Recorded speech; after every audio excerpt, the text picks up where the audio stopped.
How did it happen?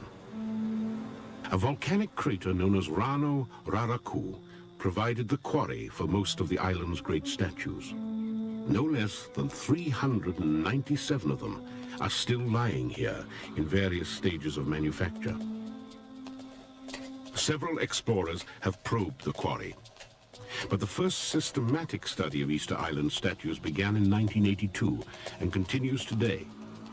It is the work of UCLA archaeologist Joanne Van Tilburg and her Chilean collaborators. Easter Island and the Rapa Nui people produced a Neolithic culture. That means they used stone tools, and they used stone tools to cut these statues. They basically roughed out rectangular blocks, and then under the direction of master carvers added details, mostly of the hands and face first, and added all the features that they wanted the statues to possess.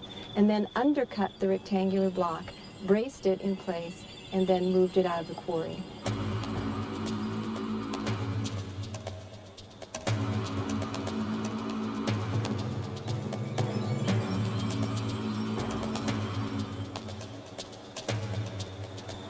When the Rapa Nui people discovered and settled this island, it was relatively well forested, not lavishly, but certainly lushly forested. There was a palm tree that grew here that's very useful, and they could use that palm tree, the wood of it, for levers and rollers in statue transport and construction. There were also other types of trees and shrubs here that the fiber from those trees could be used to make good stout ropes. And so they used basically natural products that were already here on the island.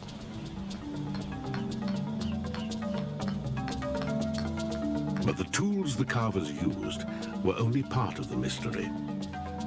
How exactly did the islanders move the statues from the quarry to the sacred platforms, or ahu, which they built all over the island?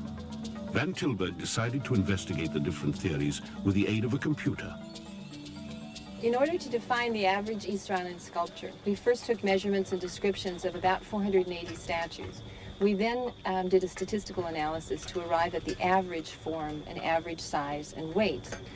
We then searched the whole island for the statue that best fit that description. And these statues at Ahu Akivi, particularly the first one, best defines the average statue. The average statue they found here is 4 meters tall and weighs 13.5 metric tons. Our goal here at Ahu Akivi with this average statue was to try to understand two things. One, a possible transport method for moving this size statue. And secondly, to get some insight into the Rapa Nui chiefdom that was able to accomplish this task. In other words, we wanted to know how many people were involved, how much food they ate, and how much land they would have needed to control to produce that food. So we were looking at both politics and resources as well as transport technology. Back at the University of California at Los Angeles, Van Tilburg used her field data to recreate the average statue inside the computer. First, she converted the measurements of the statue into a scale model. With the help of the computer image and scale models, she tested different ways of transporting the stones. The simplest turned out to be this one. The statue lies face up on 2 wooden beams and hauled on rollers. But just how much effort would it have taken to transport the statue like this from the quarry to the Ahu Akivi site, over 9 miles of uneven rocky terrain? To find out, Dr. Zvi Schiller of the robotics lab at UCLA took the original survey map, then digitized the contours of the island landscape. The idea was to figure out the best route from the quarry to the Ahu where the statue was finally erected. To compute the energy optimal path, what we did first was to compute or to calculate the energy that it would have taken to move the statue along every grid segment on that grid that we first entered into the computer. The energy then is calculated by the force that is required to push the statue in that segment times the distance along that segment. The force is a function of the weight of the statue, the coefficient of friction that we estimated for that mode of locomotion, and the slope of the terrain at that point.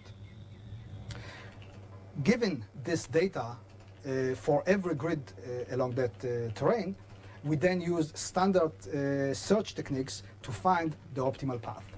And I believe from engineering standpoint, this is the optimum, and that's the best way to move the statue from the quarry to the site.